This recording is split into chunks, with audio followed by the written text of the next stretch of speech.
You have come here, perhaps without knowing why, yet something in you already knows that a threshold is being approached. I want you to imagine that we are not separated by time, nor by the formal distance of lecturer and audience, but that we are seated together in a quiet hall where the outer world has momentarily withdrawn. In such a space, one may speak of the soul without embarrassment, and one may listen without the compulsion to defend oneself. What I wish to explore with you today is not a moral lesson, nor a technique for living, but a psychological event of great depth and consequence. The moment when guilt, that old inner lever by which you have been moved, suddenly loses its power. The empath, as we now call this particular psychic disposition, is not merely a sensitive person. Sensitivity alone does not define the type. The empath is one whose nervous system, whose psychic apparatus, has been trained from an early period to register the emotional weather of others as if it were his or her own. This training is rarely conscious.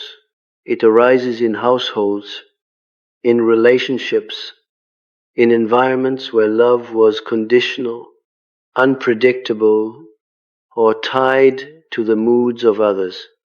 The child learns very early that harmony must be preserved at all costs, and that the cost will be paid by the self. Thus the empath does not simply feel more. The empath adapts more, bends more, yields more, until yielding becomes indistinguishable from virtue. Now guilt enters this picture not as an enemy at first, but as a kind of internal guide. Guilt whispers to the child, and later to the adult, that to disappoint another is to endanger connection, that to assert oneself is to risk abandonment, that to withdraw is to become cruel. Guilt becomes the psychic glue that holds relationships together long after their living substance has dried up. It is not an exaggeration to say that for many empaths, guilt is the primary organizing principle of their relational life. They do not ask, "What is true for me?" but rather, "What will cause the least disturbance?" And disturbance in this inner economy is equated with danger, yet the psyche, like the body, cannot remain forever in a posture of contraction. There comes a time when what once preserved life begins to suffocate it. I have seen this moment arrive in many forms, in dreams of locked rooms, of endless corridors, of being chased without knowing by whom, in symptoms of fatigue that no amount of rest can cure, in a sudden loss of interest in roles once performed with devotion. Often the empath is perplexed by this change. They say, "I do not know why I am so tired," or "I no longer recognize myself." What is happening is not a failure of character, but the stirring of a deeper psychic demand. Guilt stops working not because you have become immoral, but because the psyche has reached a limit beyond which further self-betrayal would constitute a kind of inner death. The unconscious, which is not concerned with your reputation, but with your wholeness, begins to withdraw its cooperation. You may notice that the old reflex to explain yourself weakens. You no longer rush to repair emotional ruptures that you did not cause. You may even feel, with some alarm, a strange neutrality where once there was anxiety. This neutrality is often misinterpreted as coldness. Yet, in truth, it is the first appearance of psychological sovereignty. At this turning point, the empath often experiences fear, For guilt has long served as a compass. Without it, one feels momentarily unmoored. The question arises, if I am not guided by guilt, then by what shall I live? This is where the individuation process announces itself with unmistakable force. Individuation does not ask you to become selfish, it asks you to become whole. And wholeness requires that the ego relinquish its exclusive identification with the role of caretaker, mediator, or emotional servant. Let us speak now of the shadow, for it is impossible to understand this turning point without invoking that dark twin of consciousness.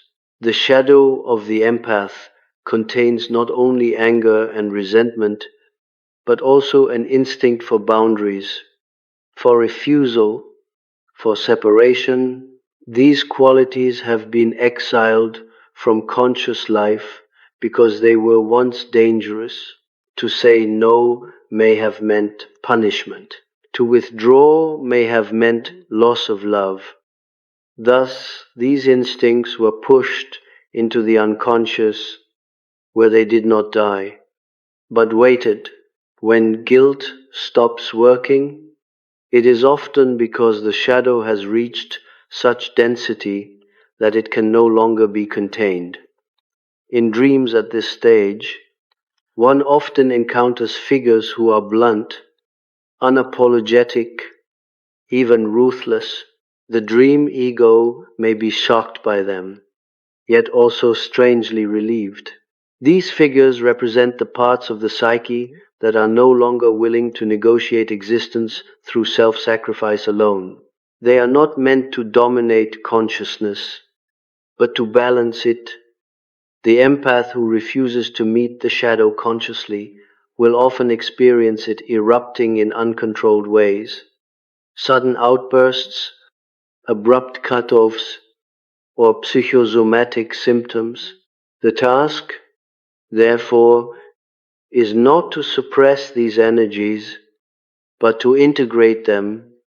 Integration does not mean acting out every impulse.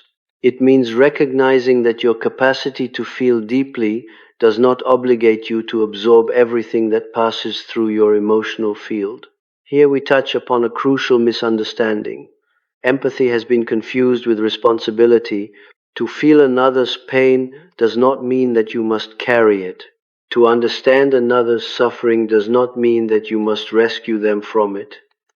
When guilt stops working, it is often because the psyche is correcting this confusion at a fundamental level. I recall a patient who dreamt repeatedly of standing at the edge of a vast sea, watching others swim toward her, exhausted, calling for help. For years she entered the water, pulling them to shore, only to find more swimmers appearing. One night, the dream changed. She stood at the same shore, but this time she did not enter the water. She felt intense guilt in the dream, yet also an unfamiliar sense of strength. She awoke, disturbed, asking me whether this meant she was becoming heartless. I told her that the dream did not depict a loss of compassion, but the emergence of discernment. The sea was infinite. Her energy was not. The psyche was teaching her a law that the ego had long refused to learn. This is the beginning of the empath's turning point. Guilt ceases to function as an effective weapon against the self. Others may still attempt to wield it, but it no longer penetrates in the same way.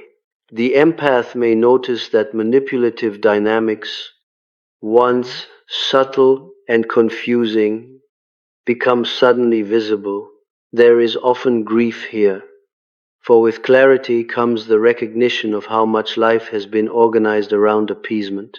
Yet, grief, when allowed, is not regressive. It clears the ground for a new orientation. At this stage, Many empaths fear that they are becoming like those who once wounded them. This fear is understandable, but it rests on a false equivalence. The capacity to say no is not the same as the desire to dominate. The refusal to carry another's emotional burden is not the same as the refusal to care. In psychological terms, what is emerging is not narcissism, but self-differentiation. The ego is learning to stand in relation to others without dissolving. When guilt no longer governs your actions, a new ethical question arises, one that cannot be answered by external rules. What does my psyche require in order to remain alive? This question is frightening because it demands inner listening rather than outer compliance. Yet it is also the doorway to a life that is not merely endured, but inhabited. This, however, is only the beginning. The turning point does not resolve the tension, it inaugurates it. What follows is a period of reorientation, confrontation with old loyalties, and the gradual construction of a self that can contain both compassion and limit.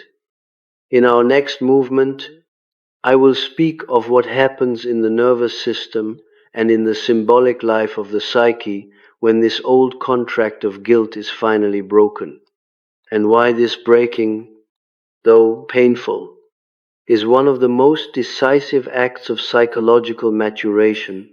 You may feel, as we continue, that something in you is being addressed that has no precise name, and that is as it should be.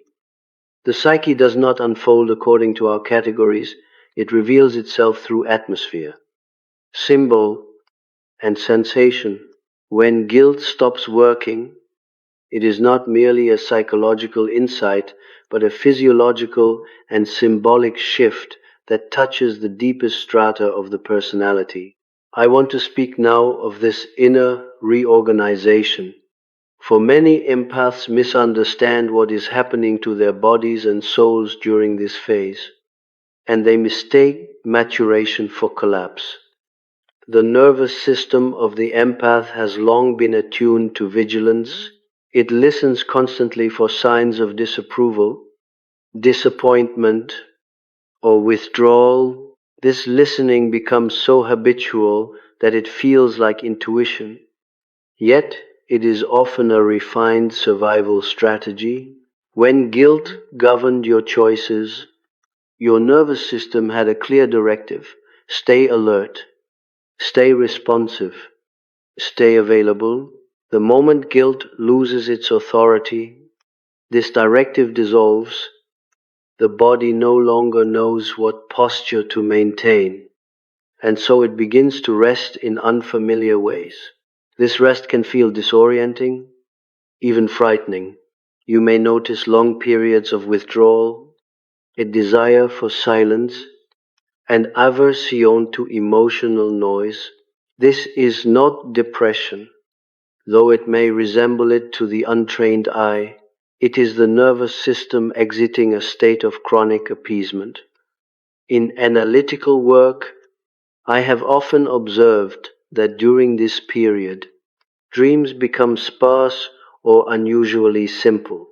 The psyche is recalibrating, where once it produced dramatic narratives to compensate for conscious imbalance, it now quiets itself. This silence is frequently misread as emptiness, yet it is more accurately understood as incubation. Something new is forming, but it cannot yet speak. The empath at this stage often encounters resistance from the outer world. Relationships organized around guilt do not survive its absence without protest. Others may accuse you of changing, of becoming distant, of losing your warmth. These accusations strike deeply because they echo the old fear that without self-sacrifice you are unlovable. Yet notice this carefully. The pain you feel now is not the pain of guilt, but the pain of separation. And separation, though long feared, is an essential movement of individuation. Individuation does not mean isolation. It means that the self emerges as a distinct center of gravity. Prior to this turning point, the empath's center of gravity lay outside the self, distributed among the needs and expectations of others. When guilt ceases to compel you, that center begins to return inward. This inward movement can feel selfish only because the psyche has long been deprived of it. One does not accuse a starving body of greed when it eats, yet the starving psyche has been taught to apologize for its hunger. Here the archetypal dimension becomes especially important. The empath often carries a distorted image of the mother archetype, not as a symbol of nourishment and containment, but as endless availability. This image is frequently reinforced by cultural ideals that equate goodness with self-erasure. When guilt stops working, this archetype is challenged. The psyche begins to seek a different image, one in which care is balanced by limit and love by law. In mythological terms, the Great Mother must be complemented by the principle of the Father, not as tyrant, but as boundary, structure, and discernment. This inner fathering is what many empaths lack.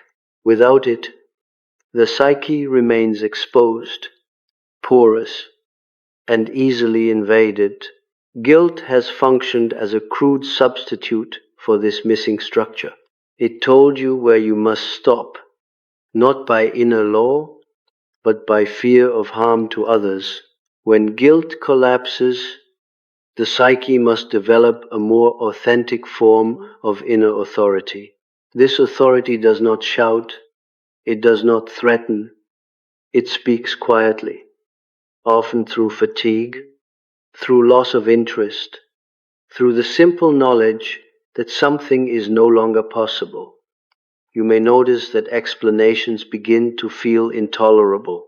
The old habit of justifying your withdrawal, your silence, your refusal suddenly feels exhausting. This is not because you lack words, but because words were once used to negotiate permission to exist. The psyche is now withdrawing from that negotiation. Silence becomes not a weapon, but a boundary. This is a crucial distinction. The empath who learns to remain silent without resentment is entering a new ethical relation to the world.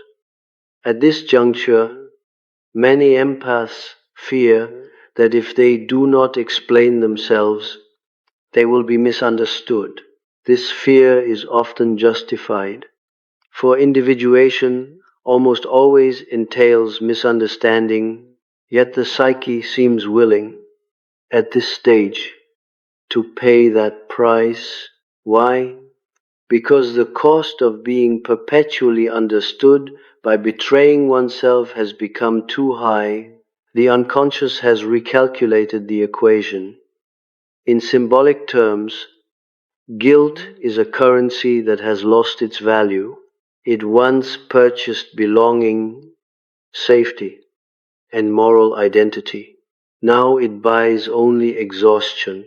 The psyche, like an economy in transition, must find a new medium of exchange. That medium is truth. Not truth as confession, but truth as alignment. To act in alignment with oneself is not an assertion of superiority. It is a refusal to live in fragmentation.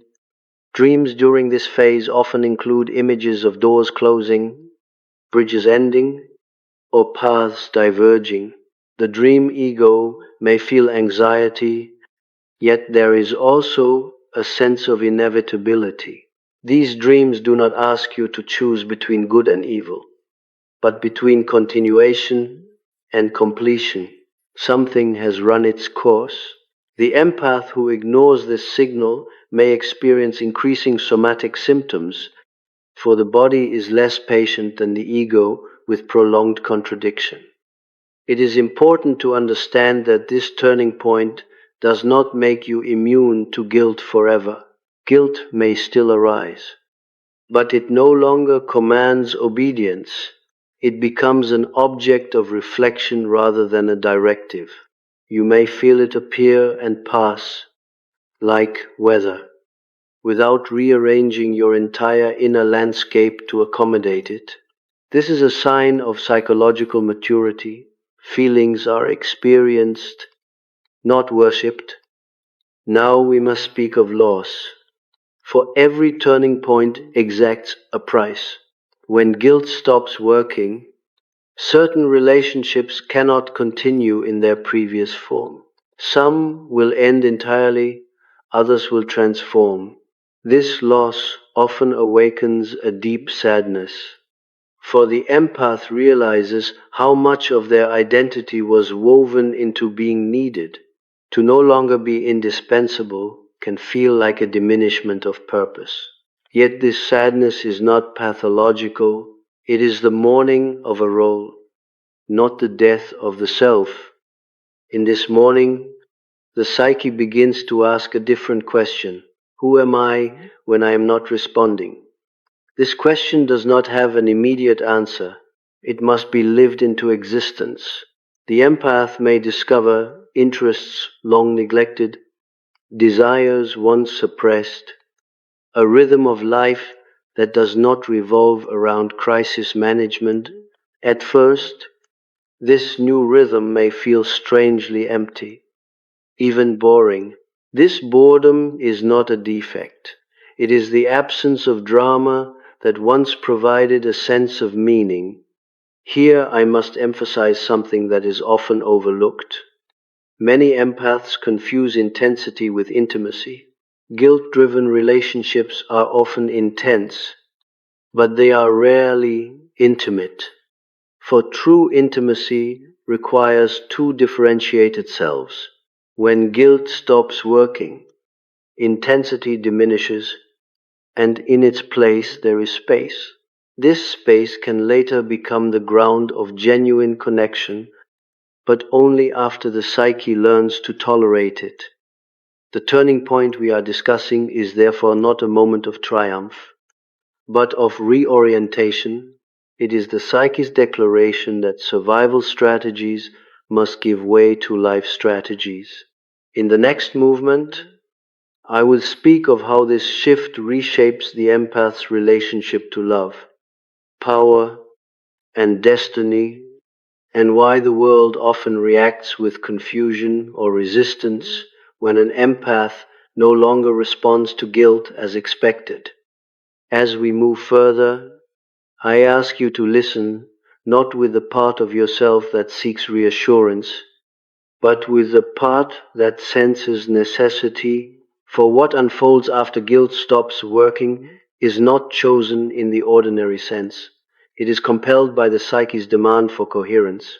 One may resist it for a time, but resistance only prolongs the interval of suffering.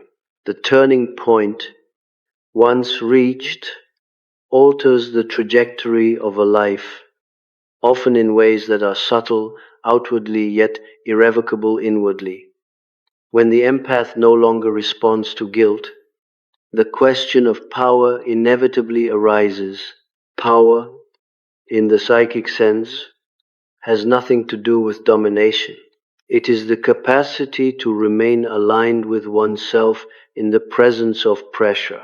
The empath has long been powerful in an unconscious way, shaping emotional fields, stabilizing relationships, absorbing conflict. Yet this power was exercised without recognition and often without consent.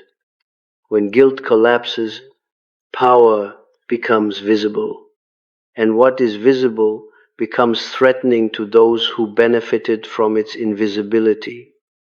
You may notice that people react differently to you now. Some grow distant, uncertain how to engage without the familiar channels of emotional leverage. Others become more demanding, intensifying their appeals, attempting to reawaken the old reflex. This escalation is not accidental. Systems resist change, and guilt was the mechanism by which the system maintained equilibrium. When that mechanism fails, the system must either reorganize or disintegrate. The empath stands at the center of this tension, often blamed for the discomfort that arises. It is here that the old fantasy of being universally understood must be relinquished. The psyche cannot individuate and remain perfectly comprehensible to all.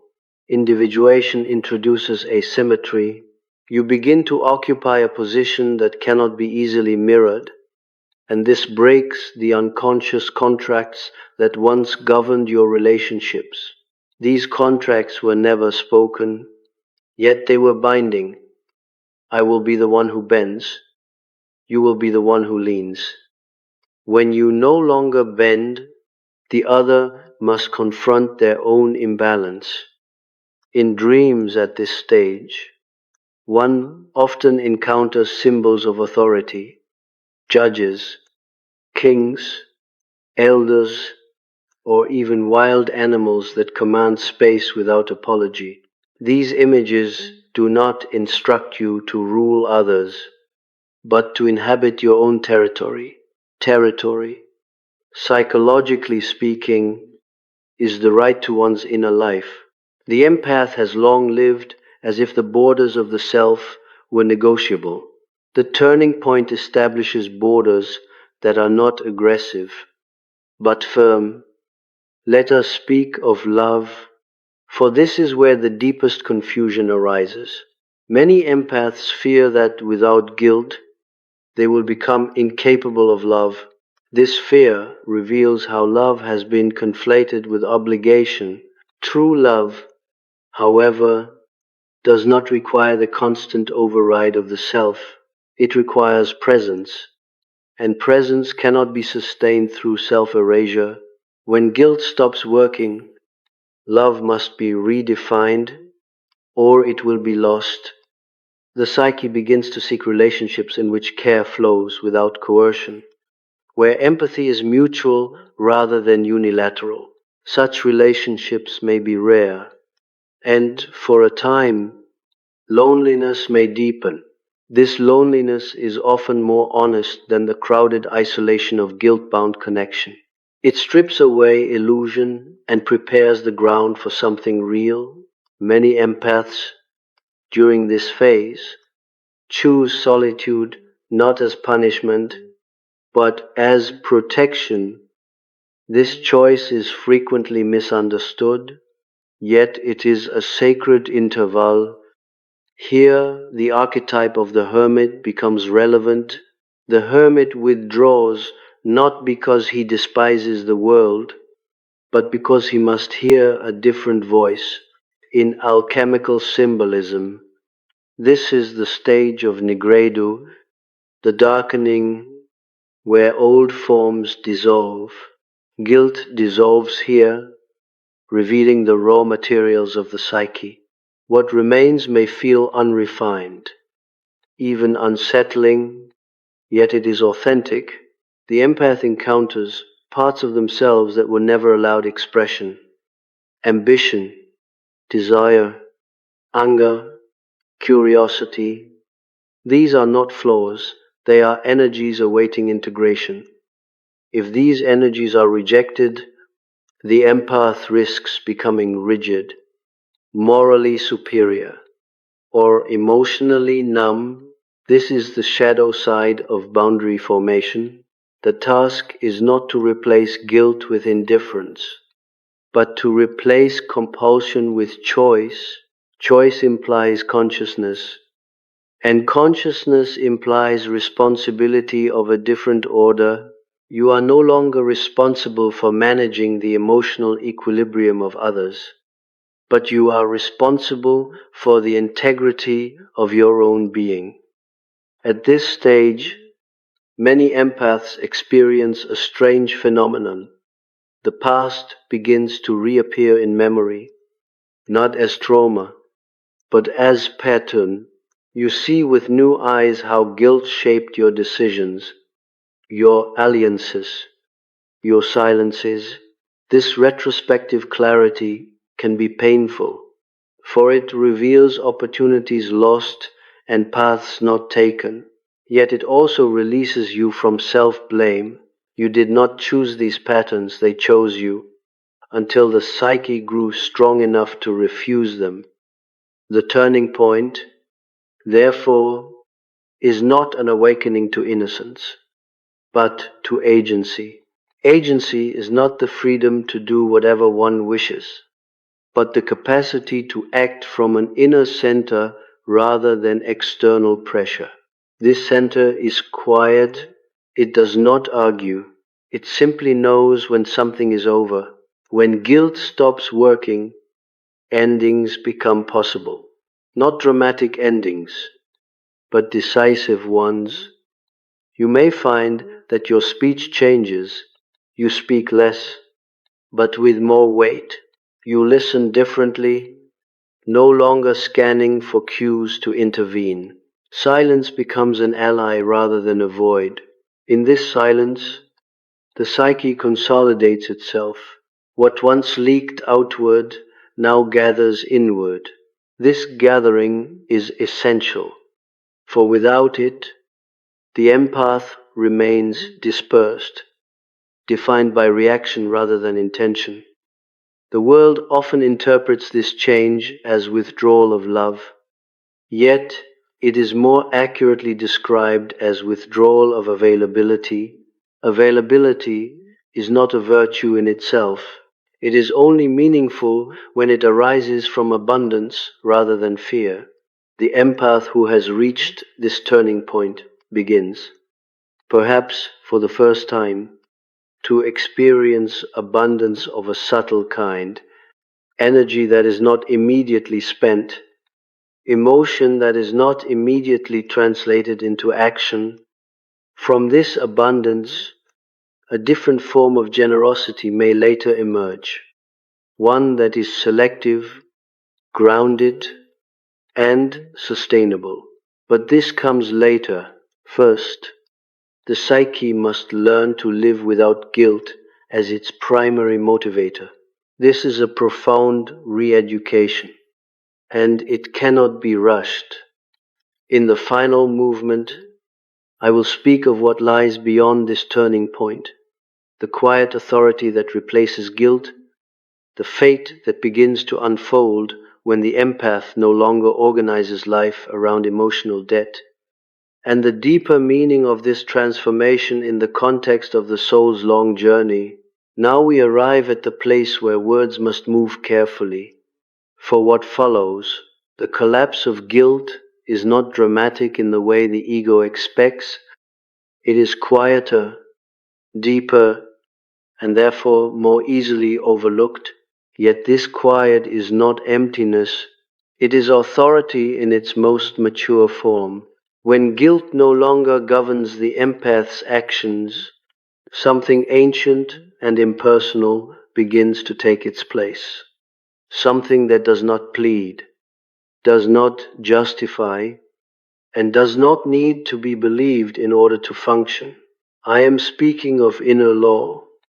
Inner law is not morality learned from parents or culture. It is not the voice that says you should, nor the voice that says you must. It is the voice that says this is possible and that is not, and it says it without explanation. This law emerges only when the psyche has suffered enough fragmentation to recognize that survival at the cost of the self is no longer survival at all. The empath who reaches this stage often feels older than their years, not in bitterness, but in depth. Something juvenile has fallen away, something that once needed approval in order to breathe. You may notice that decisions now arise without inner debate, where once there was rumination. anxiety, and the need to rehearse consequences. There is now a simple clarity. This clarity is frequently mistaken for hardness, yet it is closer to inevitability. The psyche has aligned itself with a deeper current, and the ego is learning to follow rather than negotiate. This is what gives the empath a presence that others may find unsettling. It is not that you are more forceful, but that you are no longer porous. At this stage, guilt may still attempt to return, especially in moments of solitude or when confronted with the suffering of others, but it returns as a ghost, not as a master. You feel it, you recognize it, and you allow it to pass without reorganizing your life around it. This is a decisive shift. The empath no longer confuses emotional resonance with obligation. Compassion remains, but it is no longer weaponized against the self. This is also the point at which fate begins to move differently. I use the word fate not in the sense of predestination, but as the pattern that emerges when unconscious repetition gives way to conscious alignment. When guilt stops working, the empath ceases to be drawn compulsively into the same relational configurations.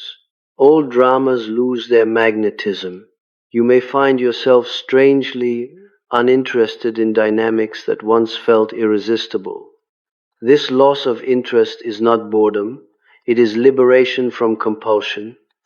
The psyche, freed from constant emotional labor, begins to redirect energy toward growth.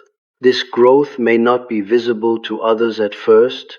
It often takes the form of learning, creation, or a deepening of inner life. The empath may feel called toward solitude, toward study, toward forms of work that require sustained attention rather than constant responsiveness. This is not withdrawal from life, but a reconfiguration of it. In dreams during this phase, one may encounter images of mountains, towers, or solitary figures who observe rather than intervene. These symbols reflect a new vantage point. You are no longer in the midst of the emotional field, absorbing and stabilizing it. You are above it, able to see its contours without being swept away. This vantage point is not superior in a moral sense. It is simply necessary for orientation.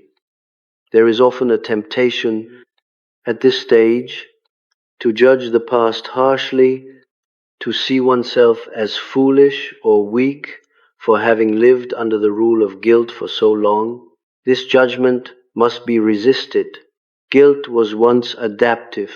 It kept you connected when connection was precarious.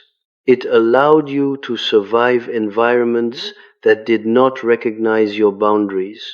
The psyche does not discard such strategies lightly. It releases them only when they have fulfilled their purpose. To honor your past is to recognize that you did the best you could with the consciousness available to you at the time. As guilt recedes, another feeling may arise that is easily misunderstood: indifference. This indifference is not apathy. It is the absence of false urgency.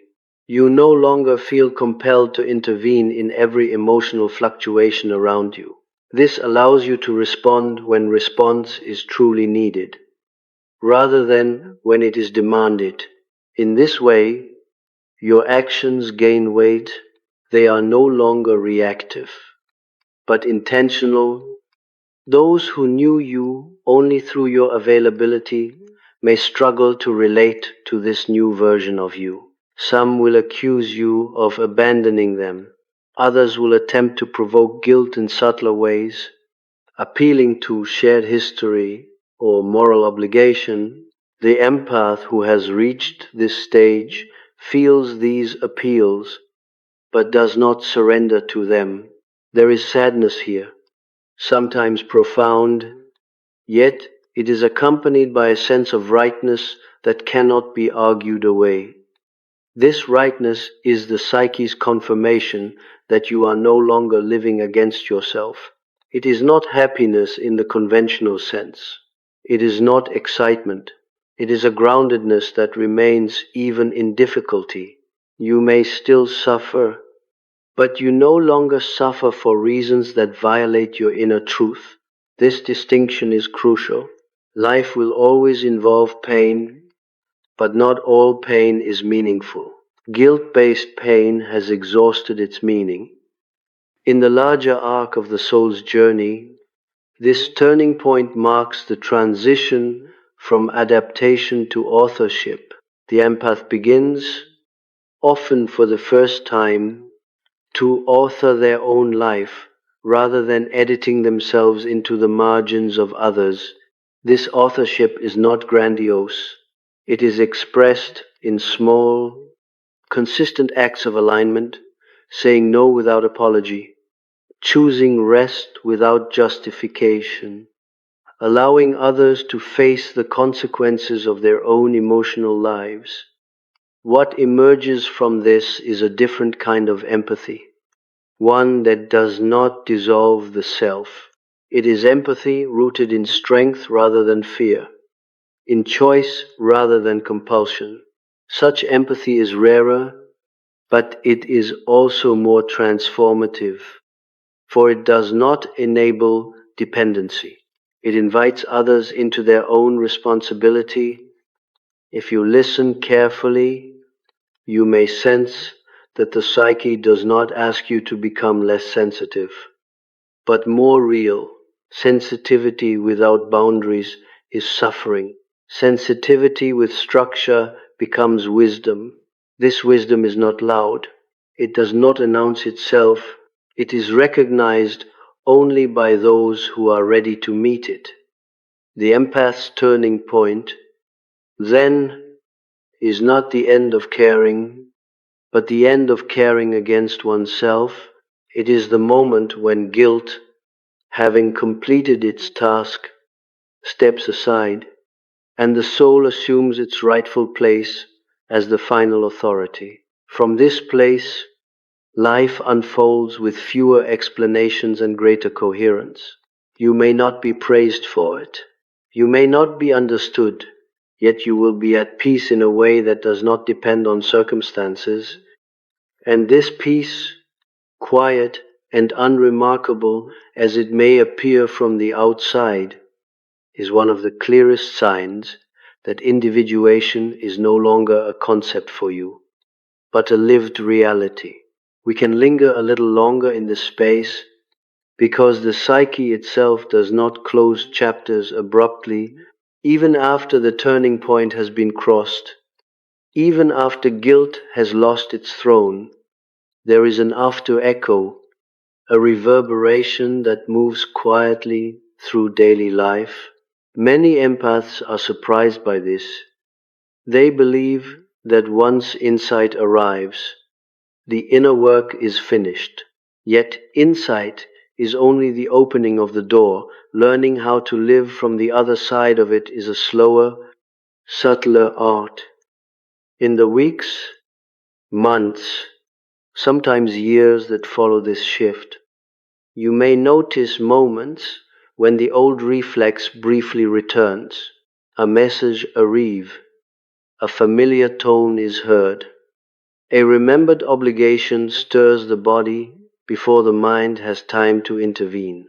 For an instant, guilt rises like a ghost from the past. What is different now is not the absence of this feeling, but your relationship to it.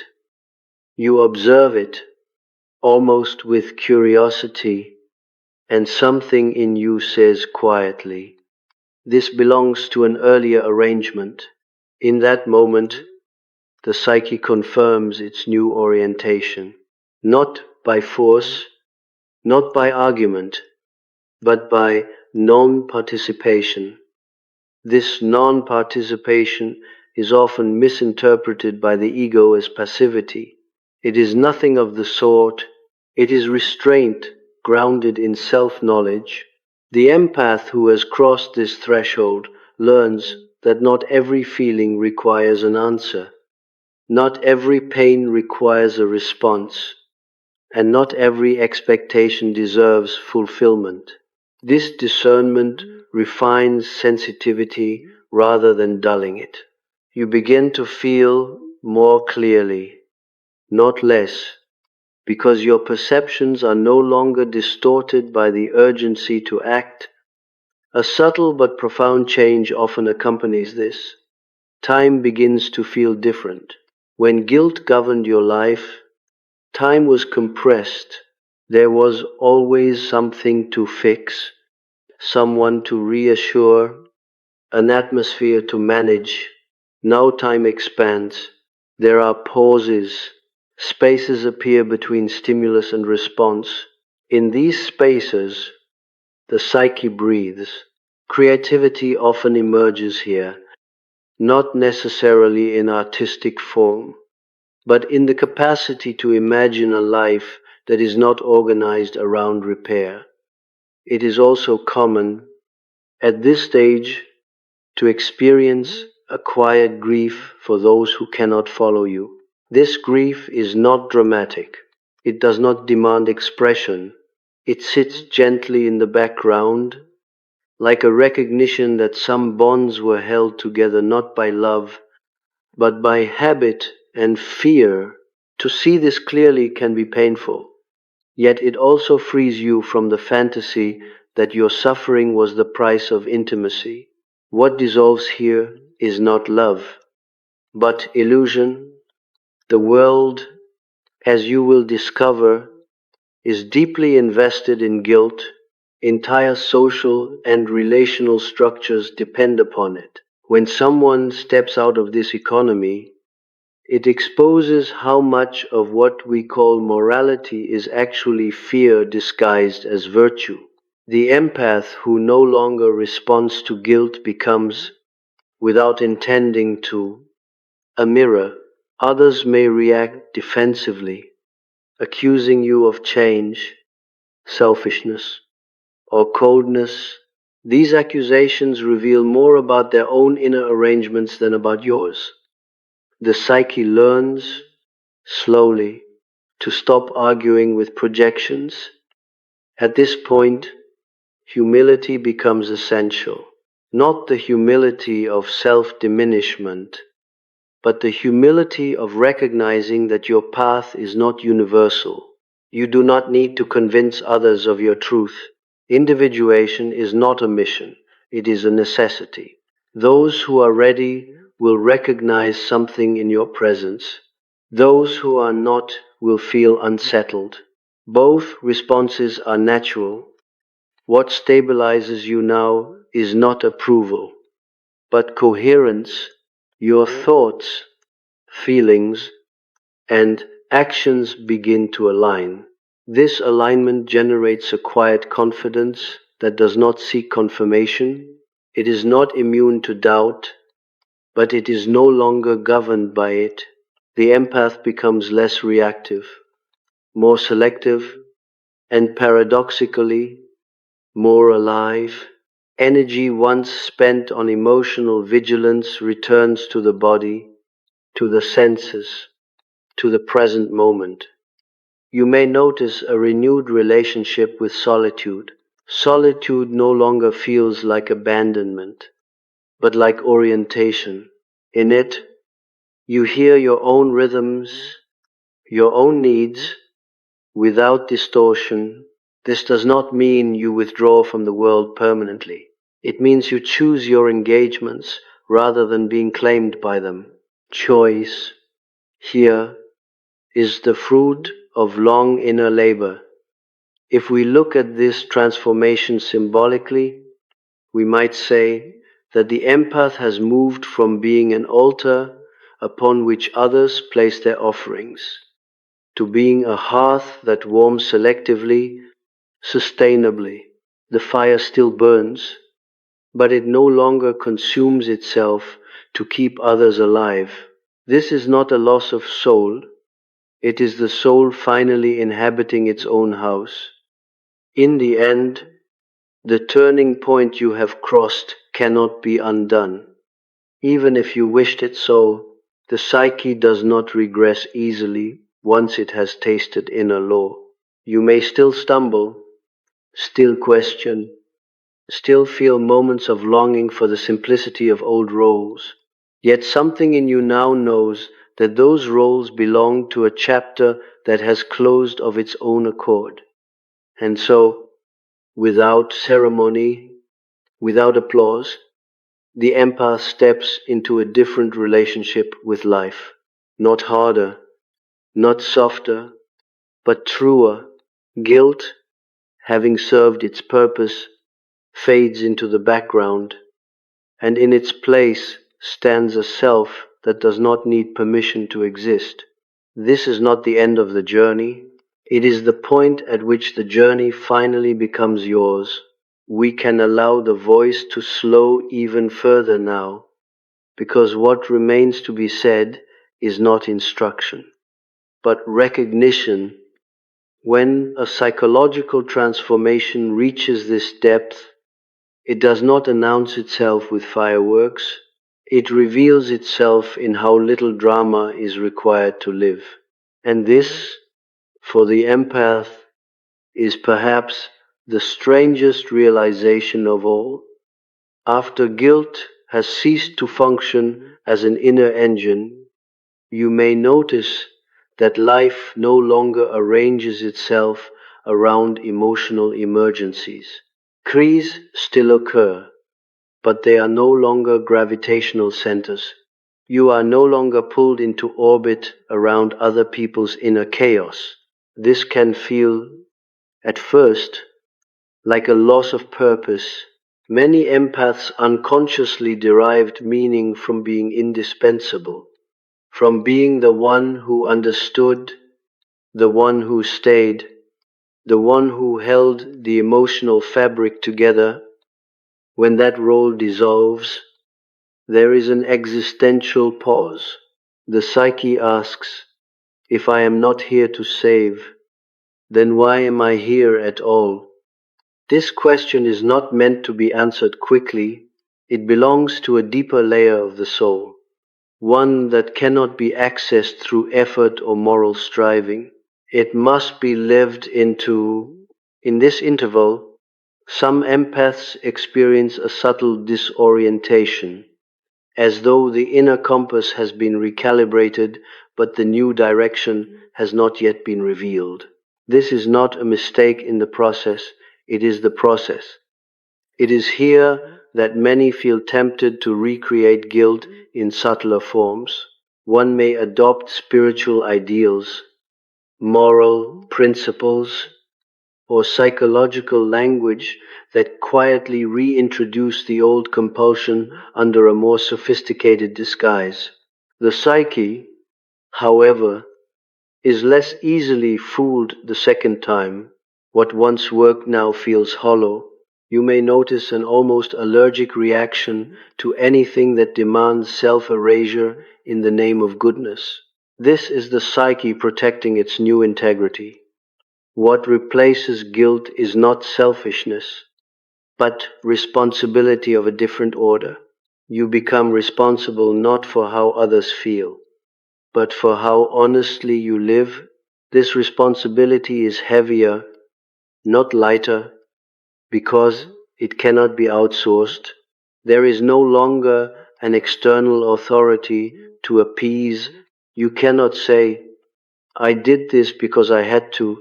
You must now say, I did this because it was true. Truth carries weight. It cannot be carried lightly or theatrically. At this stage, fate often rearranges the outer life to match the inner shift. Opportunities appear that would have been impossible under the old arrangement.